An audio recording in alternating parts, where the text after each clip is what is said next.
So, first question. Do we have any perfect parents in here? Go ahead and raise your hand. Liar! Do we have any perfect children? Hey, children, this message is for you as well. Yeah, we got some crazy. We'll ask your parents later, right? None of us are perfect. I'm not perfect. As I preach this message, I'm preaching to myself because it's a daily struggle, daily struggle we all have to endure. It's a daily struggle with our children, but also as adults, it's a daily struggle for us.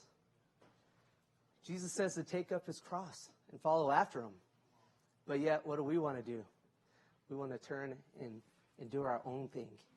And so that's what really setting the example and seeking that self-improvement. If I really want to seek self-improvement, I'm going to have to take that cross and follow Jesus. It's just a simple truth, but a lot of times we like to draw back a little bit. And, there's a ministry I could get involved in. I'll try it out just for a little bit instead of just jumping in and giving it all you've got. The reason why I believe the Lord led this onto my heart, because I was thinking about all different types of messages, and as the Lord was just kind of, it's like, no, just stick to the basics. Quit trying to be creative with this and that, and just preach my word. What I realize is that how much influence do we as Christians have on the world?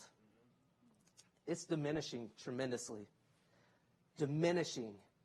Whose fault is it? It's ours.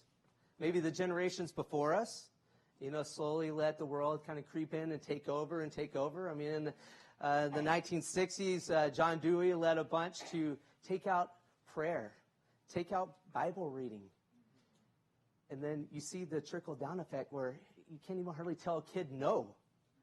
I just kind of read an article earlier, and it was today, and it was are we giving our kids vitamin N? And that means no. I was just like, that's kind of interesting, because a lot of times we give them all kinds of stuff. We want to show them all kinds of love, but we lack in giving them vitamin N and to say no.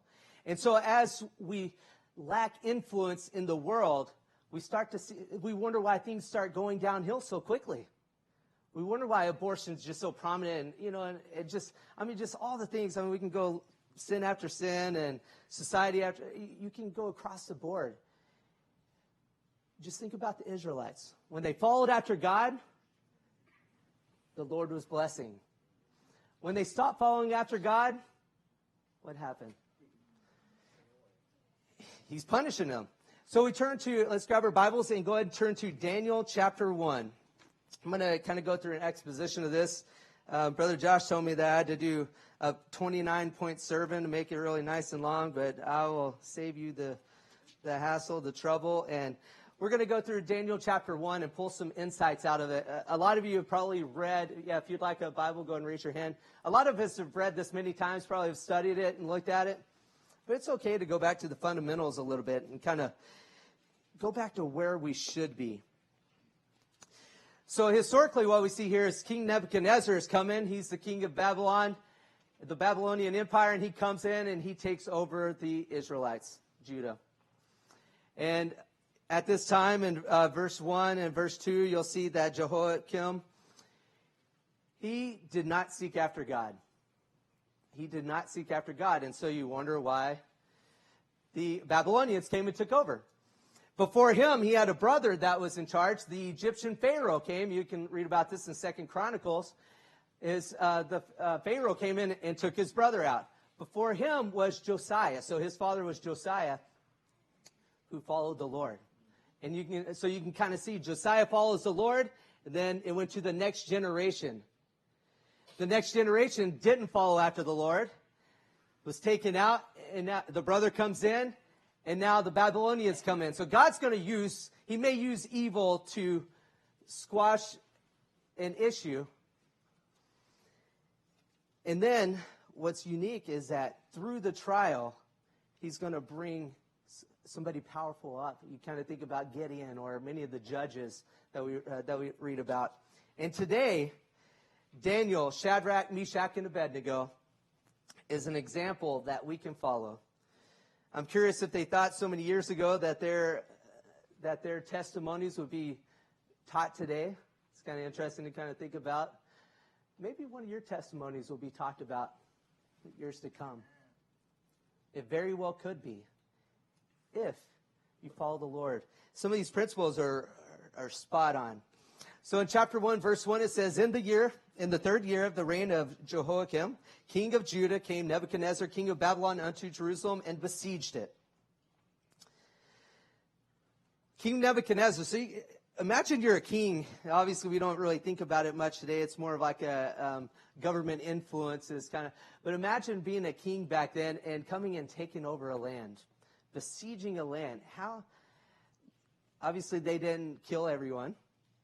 So there's a remnant left behind. How do you deal with those people? How do you deal with those people as a besieged king? A king that's besieging the mind of him. Why did he ask, as we get into verse 3, why did he ask for certain children of Israel to come and to stand in his palace? In verse 2 it says, And the Lord gave Jehoiakim, king of Judah, into his hand with part of the vessels of the house of God, which he carried into the land of Shinar to the house of his God. And he brought the vessels into the treasure house of his God. In verse 3, And the king spake unto Ashpenaz, the master of his eunuchs, that he should bring certain of the children of Israel, and of the king's seed, and of the princes. So begin to think, certain of the children of Israel.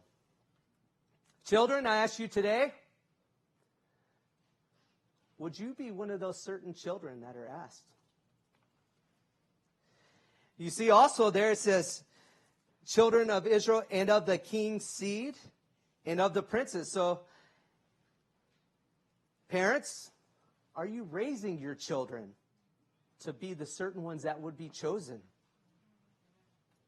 Very important question, because we're raising our children. We're supposed to be training them and guiding them, loving them, nurturing them. But if we slack off in this area, it could impact this area. We slack off, and that's why it is a daily challenge. So maybe it was because of the king's request. So I'm trying to get into the mind of the king. Why would he want to do this? Maybe he needed wisdom.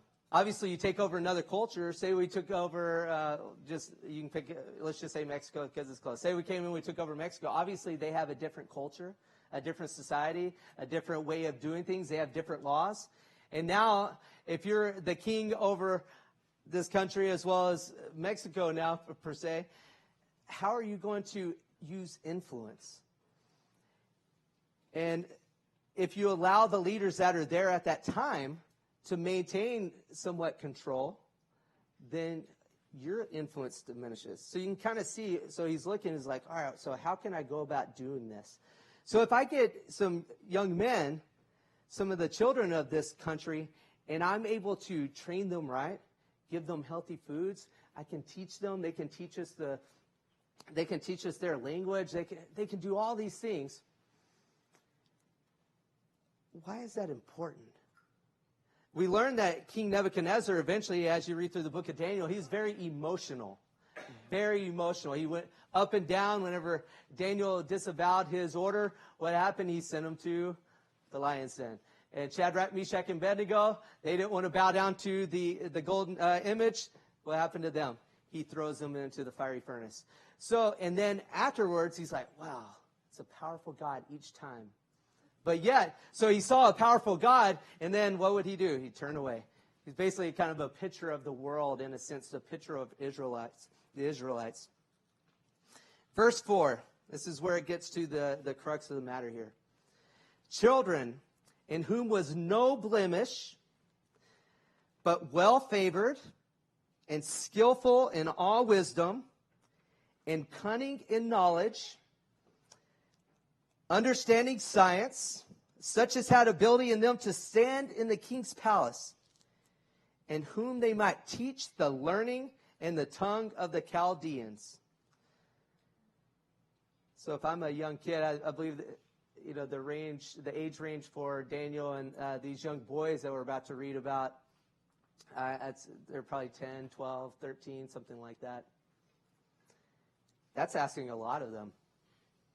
Because when I read it, it was just like, wow, that's pretty convicting. You want me to, all right, no blemish, well-favored, skillful in all wisdom. Like, I don't know, but much less as a 12-year-old, I don't know about that. So as we kind of go through this list, why can't we use that as an example of something to strive for? Maybe we're not going to reach it every day, but we strive to teach our children to meet some of these examples, to be well-rounded spiritually, educationally, physically, mentally. All these are very challenging things. I mean, I've gone on diets, gone off diets, gone to the gym, gone to the gym. School, did I really want to pay attention? No, I wish I would have now. I'm sure a lot of adults can attest to that. Yeah, there's lots of amens for that. But the challenge is the day-to-day taskings of what we have to do in order to accomplish this, in order to really set a good example. So when I first talked about having influence in the community and influence in our country and throughout the world, we have to set a standard at some point. And if we don't have a standard, then what are we doing? We're not helping the issue. We're not being the influencers. We're being influenced. So we want to be well-rounded. So first, we kind of look at no blemish, kind of interesting. No scars physically, kind of the physical and mental. So of course, you got to think about what's happening here. Obviously, there's different situations. And are we all going to stand at work at the White House? We're going to send our children there? No. But they're looking for somebody who's very specific and very certain of the children of Israel. So they're looking for somebody who's going to be able to stand in front of the king. And the king's, obviously he's very emotional, not quite all there. So he's going to look at somebody like, you're bringing this? We're going to kind of get into a little bit with standing in the king's palace. Imagine being invited to the White House, a personal dinner with the president. Like, wow, okay. How many of you would want to bring all your kids to that? I mean, think about it for a moment. How many would you trust to say, hey, my kid, he is of my seed, or my daughter? Okay, yes, they're worthy to go be at to go work at the White House. You're like, ooh, that's pretty challenging. I mean, this is the standard that we're seeing here in Daniel and Shadrach, Meshach, and Abednego. So no blemish, well-favored. So this is a physical attribute. So good appearance, likable, positive countenance. So whenever you walk and you present yourself each day, it's kind of how as I started thinking about it, I'm like, how do I, well-favored, what's well-favored? Take a shower. If you smell, it's okay to take a shower. Those are the things I'm thinking about, because guess what? If you leave a kid, I remember when I was in the 6th grade, I went to church camp. My mom packed all my clothes, right? And I came back home, and my clothes were perfectly folded in the same spot. I did not take a shower the whole time. If you let a kid not take a shower, yes, you can look at me like that. It's okay. I'm sure I stunk. But if we're left to our own thoughts and our own mind and our own desires, we're going to slowly, they're called comfort-based decisions. Like, I don't want to take a shower. It's just, I'm tired. Let's just go to bed, right? And adults, we face that too. How about brushing or flossing our teeth, taking care, well-favored? Hey, we want to do the best that we can. If we're going to be influencers, it's got to be well-rounded. Because if I go to President Trump and I'm looking like a slob, I don't fix my hair, I don't do any of those things, you think I'm going to ever be invited back again? Absolutely not. He's going to be like, who invited this man to come and see me? What is this all about? Why do I want to see him? So if we want to be influencers, we're going to have to be well-favored, good appearance, likable, positive countenance. I had a Marine several times. So as Marines, you would go and inspect the rooms. I'm sure you're well aware of that. If you live in the barracks, you go and you check their room. So it's almost like they're grown adults, they carry guns, but yet you still have to make sure that they're cleaning their room. So they're 20-year-olds that I check and clean their room. This one Marine, very funny enough, he would always come into work. And so this is in Latvia. I'm the detachment commander at the embassy. So I'm in charge of the Marines that are protecting the embassy there. So we have the ambassador. We have all kinds of political figures coming in. And he would come to work with this hair. I mean, it almost looked like he had rooster hair. Like he just woke up late. Several times, I'm like, man, what do I have to do to get this young man to take care of himself? I mean, represent yourself well. Funny enough, he was dating a doctor. She was going to get her dentist degree, and I was just curious. I'm like, man, she must just only like the idea that he's an American. There's the only other way I could think. I go into his room. There's all these trails leading around his room where he's got clothes here and this and that, and he can't fix his hair. And I'm like, man, if that was my daughter, I'd tell her to run as far as you can, right? So, well-favored. Skillful in all wisdom. Now, this is where it starts to get challenging. Like, okay, I take care of myself. I'm clean. I take showers. I do all that kind of fun stuff, right? Skillful in all wisdom. See, we think of wisdom. Yes, we think of the Bible first and foremost. But wisdom combines knowledge and application. Knowledge and application. You can receive information.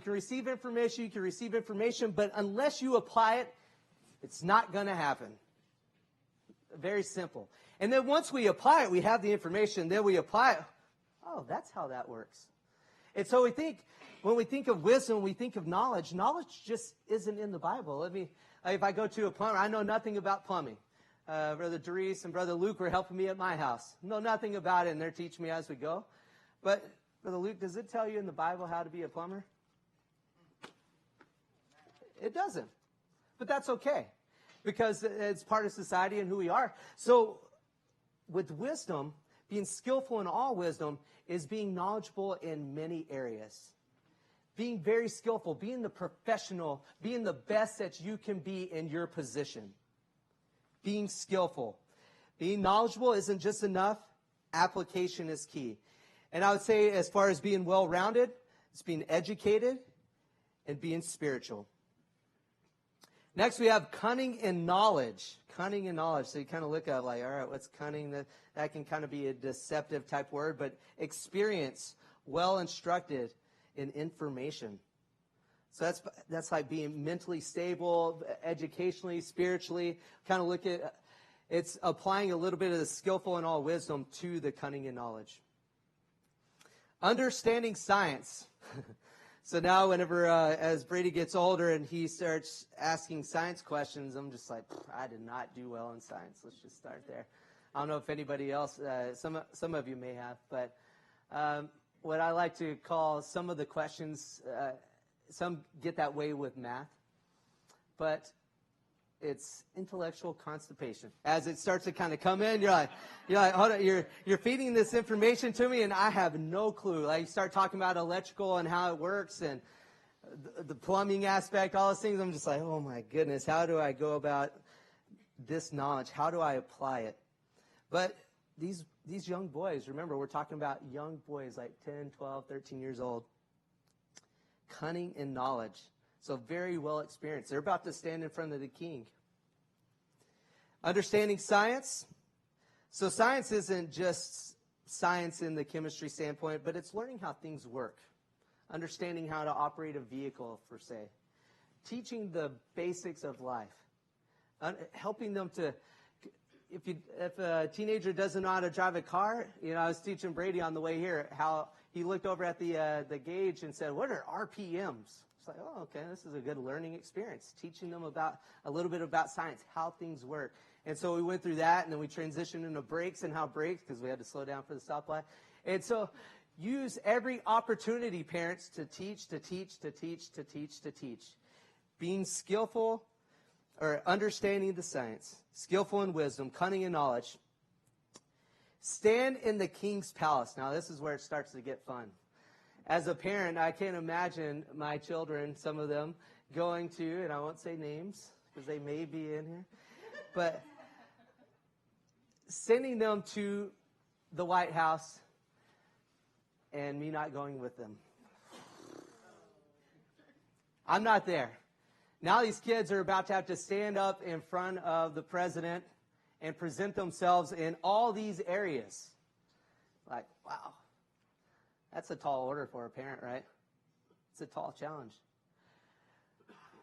The child, as we teach them, they have to see the example. If we're not, and that's ultimately the goal, is for us to set the example. How do we set the example? How do we stand in the king's palace? There's not a rule that says if you come to church, you have to wear a shirt and tie, a suit, and all that kind of stuff. A pastor alludes to it, it's the uniform. Like if you work at Chick-fil-A, you're going to wear their red shirt or whatever. They wear all different colors. I used to work at Chick-fil-A, and we wore red shirt and the blue pants. That was our uniform. That's what we had to wear. If you're involved in a ministry here inside the church, pastor requires you for the ladies to dress in a skirt and to look modest, and men to wear a suit and tie. When we come to church, I'm just kind of poking at everybody a little bit. I encourage you to come looking your best. You're not expected to wear a suit and a tie. And if you're not wearing one tonight, it's not the end of the world. But it represents who you are in a sense. And you can say, "Oh, Brother Kevin, don't do that to me." But it's okay. It's all part. It's how we're supposed to learn, how we're supposed to better one another. Would you be able to stand in the king's palace? I mean, we come to church, we're coming before God, and maybe we're not doing the best that we possibly could. But if you get an invitation from the president, I guarantee you're going to be all dressed up. You're probably go out and buy some new shoes or, a new dress for your wife or things like that. Let's think about that in the same instance when we go and stand, because one day we're going to stand before the king. And right now is when we prepare for that moment. Right now is when we prepare. So I imagine since we worked at the embassy, we had dinners with the ambassador, so the representative of the president to the countries in Latvia. And Megan and I had the opportunity to go and have dinner with them, and we were about to leave, and it was just really nice that they did something really nice for us. But the whole time I'm nervous, especially when we went on MSG duty. I'm like, all right, how am I supposed to sit up straight, forks and all this stuff. I'm just like not well versed in any of that stuff. And so I'm like, all right, how do I go about doing this? But I imagine the young boys, their country had just been taken over. They've been besieged. And now, even before they were besieged, all this grooming and all this training, it didn't just happen at once. It didn't just happen at once, parents. Tomorrow, we may work with our children to stand in the king's palace and say, hey, when you're in church, you will not run around this church building. Right? And you're like, the kids are like, oh, man, I was just running right before church. But that's how we learn.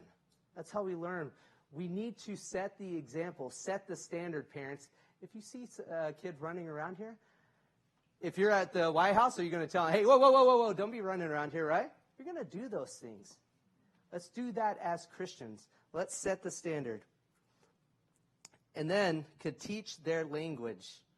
Wow, so they had learning in the tongue of the Chaldeans. So, anybody good with learning other languages in here? I'm not. I'm horrible at it. We lived in several different countries. I could speak like thank you or maybe a couple of the minor words, but trying to learn full language is very difficult to me. But these 10 and 11, 12-year-olds, you start no blemish, well-favored, skillful in all wisdom, cunning in knowledge, understanding science, stand in the king's palace, could teach their language. I wrote a note down here. Have you ever tried to teach English, much less speak it correctly? I go back home to Texas, and, some of my family members, man, it is tough to understand what they say. I'm just being honest. We're a little bit more refined here in California. I've lived here for many years, and I go back home, and they say, where's your Texas accent? And, every once in a while when I'm there, y'all comes out or something like that, right? But much less me learning another language, being able to speak my own effectively and being able to use it for influence is troubling enough. So what we see is a very tall order here of these young children. And then in verse 5, and the king appointed them a daily provision of the king's meat and of the wine which he drank, so nourishing them 3 years. So the plan here was to give them this food and to nourish them and prepare them for over 3 years. So that's how long this training. So it's not overnight. Over time, gradual changes to get to where you want your children to be and where you should be. So nourishing them 3 years, said at the end thereof, they might stand before the king. So now there's going to be, so they were looking for these children with these attributes, these certain children. Now they're going to start influencing them. So what I like to think of as the king here is the world. So a challenge is presented. I talked to the teenagers this morning. I was able to teach them in Sunday school. And the challenge was about their faith and how it is going to be challenged. Our faith is going to be challenged every single day. Whether they're going to college to stand before a professor and they hear things that are contradictory to what they're hearing from their home. When we go to work, we hear things that are contradictory. Our friends that we hang out with, your children's friends that they hang out with, some are going to, Brady came crying one day and said, hey, this boy was just talking mean stuff about me because I believed in God. It's going to happen. It's going to happen. Your faith is going to be challenged. So this is the challenge that's presented. So the king offers them this food and the king's meat and the king's wine. Consider the world offers that which is good and presentable to the world and not of God. It's very, very important for us to remember that the world offers what's good for the world. You think about the world and success and what the world thinks of success, and it's the complete opposite with God. That's right. The world says the first shall be what? No, the world doesn't say that. I tricked you.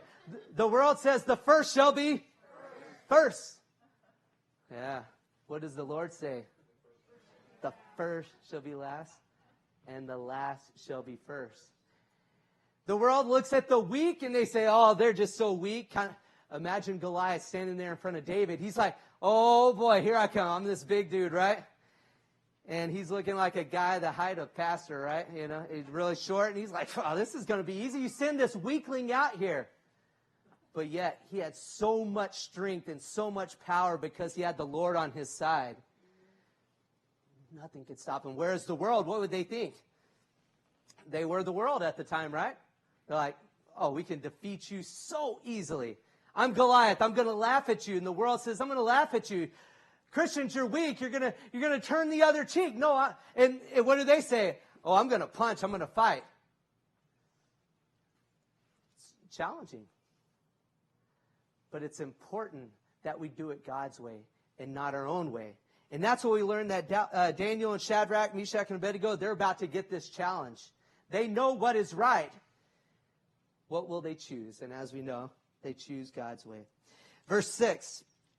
Now among these were the children of Judah, Daniel, Hananiah, Mishael, and Azariah, unto whom the prince of the eunuchs gave names, for he gave unto Daniel the name of Belteshazzar.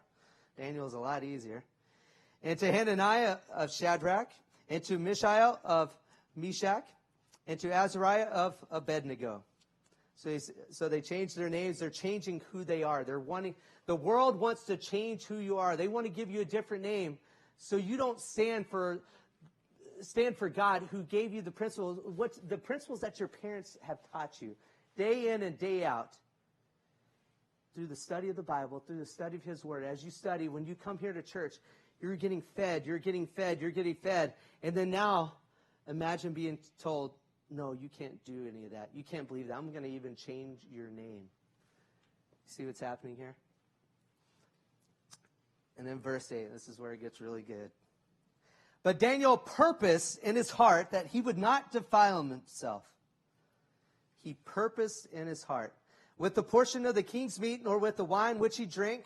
Therefore he requested the prince of the eunuchs that he might not defile himself. The key word there is that he purposed. If we don't plan, we will fail. If we do not purpose, we will not stick with what God has entrusted us with. We will not.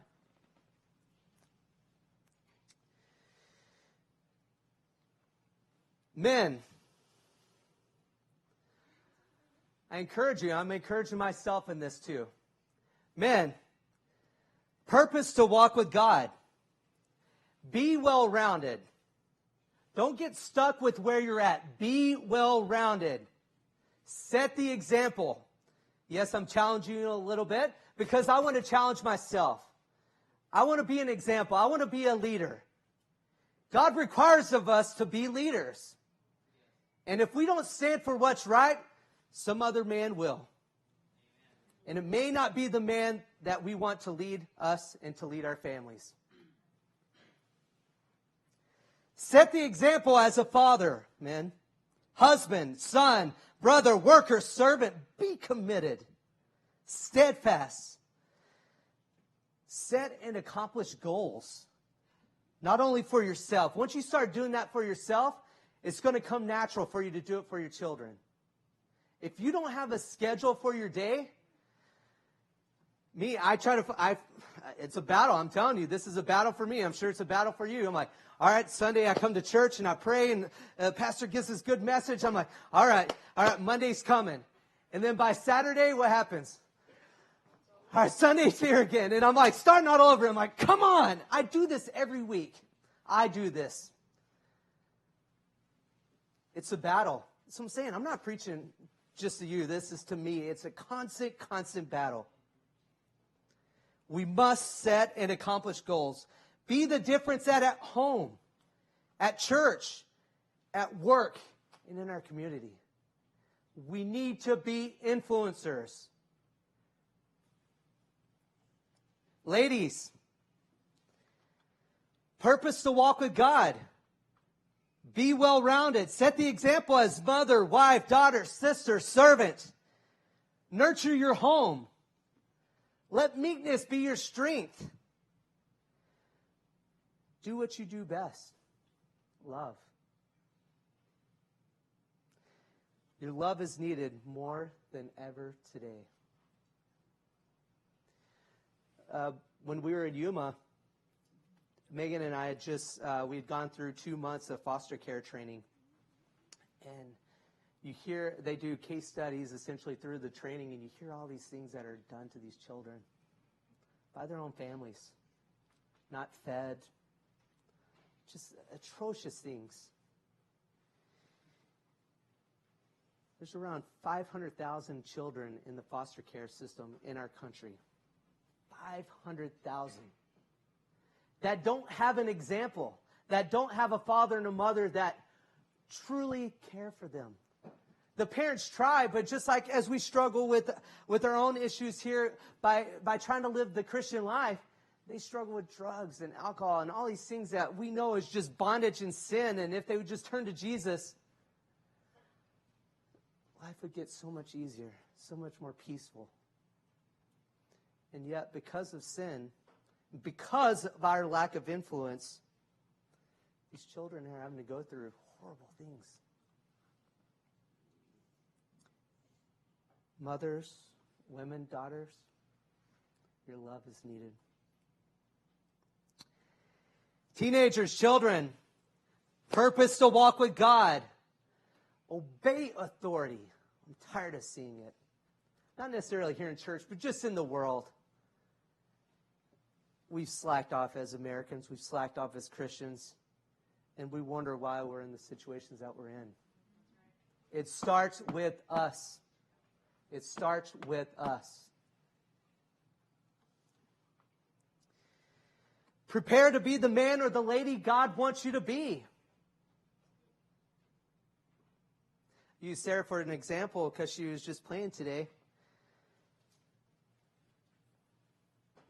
I love watching my kids serve.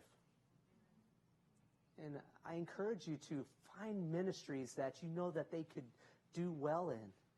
And encourage them to get involved. Like I said, I'm not the perfect parent. Do they practice every day? Absolutely not. I come home, hey, did you practice piano? Did you practice guitar? Deer in the headlights look, right? It's a battle. But ultimately, they are the next generation of Christians. Some churches don't have piano players. Some churches don't have preachers. Some churches don't have teachers. They don't have elders inside the church that are setting the example. Because we are lacking. Children, teenagers, learn a strong work ethic. Yes, video games are fun. Movies are fun. I'm all about it. But unless you learn to work hard, to play hard is going to be very minimal. If you spend most of your time playing, and parents, this is important for us to focus on, if they're spending most of their time playing, it's less time that they have to grow. Remember, we just went through all those big things, all those characteristics of what Daniel, Shadrach, Meshach, and Abednego had to attain. Either their parents were locked on, or God showed them some favor or something. But I mean, those are high standards that most of us adults will admit we don't even admit to, or that we don't meet. So, children, learn a strong work ethic. Not everybody's going to be a preacher. Not everybody's going to be overly involved in the church, on staff. But you are going to get a job. Young men, you will take care of your family. You will take care of your family. And now is the time, dads, to show how to take care of a family. It's that simple. If we don't do it, parents, somebody else will. They're going to get influenced somehow. Show a strong work ethic. Be disciplined. This applies to all of us, not just to the teens. Be disciplined. Be scheduled. Be committed. Be consistent. There's nothing more frustrating than for years I trained Marines, and then I would teach them, I would guide them step by step by step by step. They know, yes, got it, I'm going to do it, I'm going to take care of it, I'm going to knock it out of the park. And then the next thing you know, what happens? Oh, it's so frustrating. The task that was supposed to be done that was very simple, they didn't do. And a lot of them were growing up from different states. A lot of them were from different states, different backgrounds, inner city to out in the farms, to all kinds of homes and societies within side of America. And the ones that were the best, and you'll see them at work when you go to work, you'll see the ones who are dedicated, who are committed. They have a strong work ethic. Their parents taught them. And if their parents didn't teach them, then good on them for doing what's right. Good on them. So children, strong work ethic. Be disciplined. Grow spiritually, physically, educationally, and mentally. I'm a parent. At times, I'm going to fail. I really like to eat pizza late at night. That doesn't help me physically, though, right? And that's what I'm saying. I mean, this is all applying to me. Oh, man, I love a good stuffed crust pizza late at 11 o'clock at night. The kids are in bed. Just relax. Got a nice, comfy seat, and I just kind of recline the couch back. And then I'm sitting there. I'm like, oh, that doorbell's about to ring. It's a-coming, right? And then each morning, the kids have no idea we're about to do it. But then what do they see? The box. I'm like, man, I forgot to put the box away. But that's the challenge that we all face as parents, is let's do our best, parents. Let's set the right example. Physically, I haven't ordered pizza in 2 weeks. I'm like, yes, I'm losing weight. How about that? Mentally, I have to be prepared. Like Brother Brees preached on last week with the armor. I have to be prepared mentally. The world's going to tell your kids to go the opposite of what God's telling them. If we are not prepared mentally, our children will not be prepared mentally. They're going to be weak. I'm very strict on my kids. Everybody laughs like, yeah, he sure is. I even joke with the kids. I tell the 3 to 5-year-olds because they're like, Miss Misty, Dayton, she is like the meanest, right? And so I told Tyler a couple Wednesday nights ago, I'm like, Tyler, now you tell your mom that Mr. Kevin is the meanest of the meanest. So I don't try to be mean. I want to do it with truth and with love as Jesus taught. And if I don't do the right things myself, then I can't expect them to do the right things. It's really simple, but at the same, it's a really simple concept, but it's the conundrum. I was walking into, it's the conundrum of, oh, what do I do? What do I do? What do I do? What do I do? I was walking into Walmart, not going to buy pizza. I'm going into Walmart. As I walk up to the door, very simple things that we need to, it starts with the little things that grow into the larger things. I'm walking into Walmart. There's a piece of trash on the ground right by the door. It's one of the bags for your fruits and veggies that you get over there and you throw them in, the clear bag. And I mean, there's a bunch of people coming. It's right after work hours. I walk up. Here's the conundrum. Boo, boo, boo, boo, boo, boo, boo, boo. What do I do? Do I pick it up? Or I just like, oh, I didn't see that. How many of us do that? Go ahead. Everybody raise your hand. We see trash on the ground. I mean, the kids, I messed with the 3 and 5-year-olds. I taught a lesson on it in Awanas one night. I think pastor was preaching along that night. But I see like this little bit of trash right here. I saw it earlier. I was like, ooh, I need to pick that up. Children, we see trash. It's okay to pick it up. Simple. And I didn't throw that down there. It was just there. Just kind of worked out, tight in. It's a piece of tape, looks like. But I had that conundrum, and that's the kind of conundrum that we deal with on a daily basis. Do I follow the Lord or do I follow myself? Do I follow the Lord or do I follow myself? Do I do what's right or I just kind of avoid what's right? I know it's right, but I'm just going to. So I've determined that I need to pick up the trash.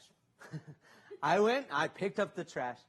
And all these people, I was just going to kind of get their reaction. Because it astonishes people when you do the right thing. Isn't that crazy? When you do the right thing, it astonishes people. You're like, oh, I just picked up the trash. Something so simple, but everybody's like, okay, I guess there are really good people out there. Christians, it is time that we do the right thing. We set the example. That's when people want to follow. You want to teach people to be followers of Christ? First, you must follow. And they will follow you. You do the right thing, they will follow. But there's the conundrum. You have to decide daily, each moment. When you get really good at the little things, the big things don't really seem so hard. Every once in a while I get to give my testimony to different groups, or I talk to people that kind of come into the office and just about what God's done in my life. And if my parents hadn't taught me right, brought me up in church, got saved at 5 years old, learned the principles of the Bible, learned God's Word, and continued to follow. When the trial of cancer hit my life, I would be in a very, very different place right now. Obviously, I can't say for certain where I'd be at, but if I didn't have God on my side, the thoughts, the imaginations, the things, the torment, the questioning God, why, what would this happen to me? Sitting in the corner, God, I've got 5 kids. Why would you do this? But, and I'm not bragging on myself by any means, but because I want to be committed in the little things. It made such a monumental thing. I mean, it was a mountain. Life or death. It's a mountain for all of us. Climbing that mountain, that uphill battle, would have been so much harder. So much harder. But God, I knew he was on my side. So whenever the big things come in life, and you're going to face trials, and they're going to be big, and they're going to be hard. Loss of loved ones, to diagnosis, there's so many issues that we could talk about. But if you are not set up for success in the little things, the big things will squash you. They will squash you. Please, let's get good at the little things. Let's be committed. Pray, read your Bible, serve, get involved. Imagine if all of us were committed. We could do so much. I'm going to try to hurry because we're getting close on time, but I'm supposed to make it through the rest of the chapter, and we're on, verse 9? 29 points, Josh. There you go. So verse 9. Now God had brought Daniel into favor and tender love with the prince of the eunuchs. You notice that second and third word there. God had. Because he purposed in his heart, God brought blessings. When we purpose in our heart, God's going to bless. God steps in. God delivers. He will deliver. Oh, man. We think about blessings, and maybe we get a raise at work, or like Brother Mike had found money on the ground. And nobody came to get it, and so guess what? He gets a little extra. It's like manna from heaven, right? Those blessings. Imagine having favor with God. And showers of blessings. Some of us, we just kind of scoot by, and we get a little bit of the blessing. Imagine having complete favor with God. It's powerful. That's what happens to Daniel and Shadrach and Meshach and Abednego here. Tender love. So God had given them favor. Tender love. Verses 10 through 13, we'll go through those quickly. Or 10 through 16, excuse me. And the prince of the eunuchs said unto Daniel, I fear my lord the king, who hath appointed your meat and your drink. Let's assume that the eunuch here is like a friend. You start changing your ways. You start doing something different. Your friends are going to notice. Like, ooh, I don't know if I can get along with that. That's kind of what's happening here. He's like, man, I'm worried about having my head cut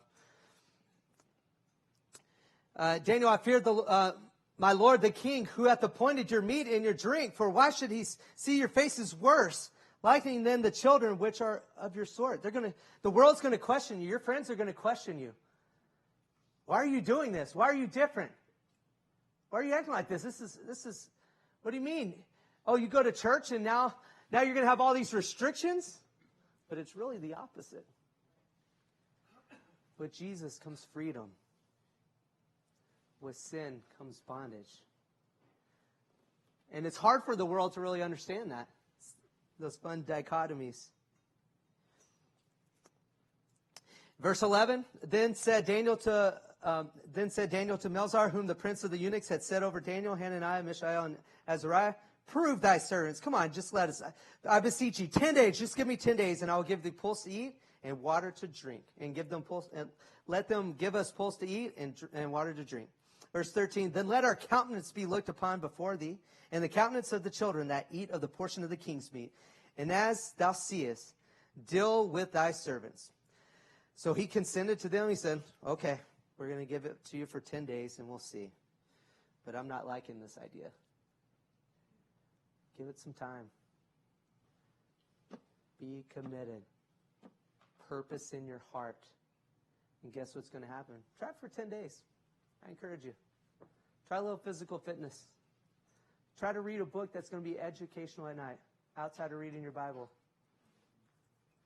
Try getting mentally focused. Try thinking about the hard subjects that's going to help you to be able to be a blessing to somebody else.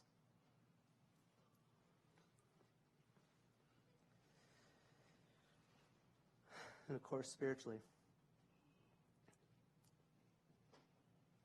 Let's be focused on God. 10 days.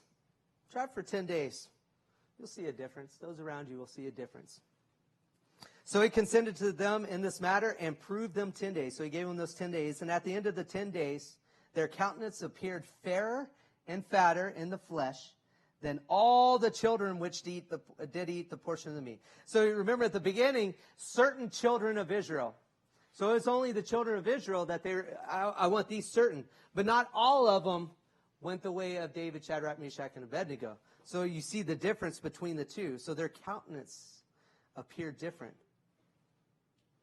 There's people who run around, our peers, children, our friends that run around, oh, I'm a Christian, but yet they go live like the world. Whereas for us, we should want to be different. I dare you to be different. I dare you. Verse 16, then Melzar took away the portion of their meat and the wine which they should drink and gave them pulse. So he saw the difference. He's like, wow. People start to see the difference and they're going to want a piece of that. They're going to want to get involved in that. Verse 17, as for these 4 children, God gave them knowledge and skill in all learning and wisdom. And Daniel had understanding in all visions and dream. So God, in verse 9, he had brought them favor. And because they purposed in their hearts, he gave them more knowledge and skill in all learning and wisdom. He gave them those attributes. So we see, if we are committed, God will provide. Verse 18, now at the end of the days, remember, it was 3 years. Now at the end of the days, so 3 years of this. So committed, committed, committed. It's not going to happen overnight. The king said he should bring them in. And then the prince of the eunuchs brought them in before Nebuchadnezzar. So this is the day they go before the king. I'm sure they were nervous. I remember the first interview I had with the ambassador in Latvia and in Egypt. I was like, oh boy. I'm just this, I'm a kid from small town Texas. What do I know? How am I going to talk? Am I going to say something silly? But they knew that they had God on their side. They knew it. They weren't worried about a king. Because later on, as you know, whenever the trials came, did they bend their ears towards the king, or did they bend it towards God? Towards God. Because they knew God was on their side. We can have that same power, that same influence, that same sense of what Shadrach, Meshach, Abednego, and Daniel had here. Verse 19, and the king communed with them. So now he's sitting down, he's eating with them, he's getting to know them a little bit. And among them all was found none like Daniel, Hananiah, Mishael, and Azariah. Therefore stood they before the king. He was impressed. It's like, wow. These 4 are the real deal. In verse 20. And in all matters of wisdom and understanding that the king inquired of them, he found them what? 10 times better. Imagine if we individually and collectively had a purposeful heart to live 10 times better. How much of an influence we could really have. 10 times better than all the magicians. So now we're not even talking about the boys here. Than all the magicians and astrologers that were in all his realm. God used them. As you continue on through the book of Daniel, he used them more and more and more. Because as young children, they purposed in their heart. Children, if you purpose in your heart to do well at school, you will do well at school. Adults, if we don't purpose in our heart to be educated, we can't expect our children to be educated. Children, be purpose. Adults, be purpose. In verse 21, we'll end here. And Daniel, what? Continue. Continue, continue, continue. I often wanted, every time I think about when I fell, I want to be committed in my Bible reading, my prayer, serving, and to witnessing to other. I want the goal to witness to one person every day. I think it was D.L. Moody. He purposed in his heart that he would not go to sleep until he would witness to one person a day. It's like, wow, that's pretty powerful. It's up to us to purpose. We know that it's there. You've received the knowledge tonight. Will we be wise with it? Are we going to fail? Of course. It's the flesh is going to pull us this way and that way. But if we're not purpose and we don't plan and we don't do what's right, we're going to go further and further away from God, which is opposite of what He wants. And truly, I know each of us in here, if we were to ask, we would really want to seek God with all of our heart. But it's that daily conundrum. And as Daniel did, he continued. He continued, he continued, he continued. I challenge you today. You've received the knowledge. Let's go and apply it.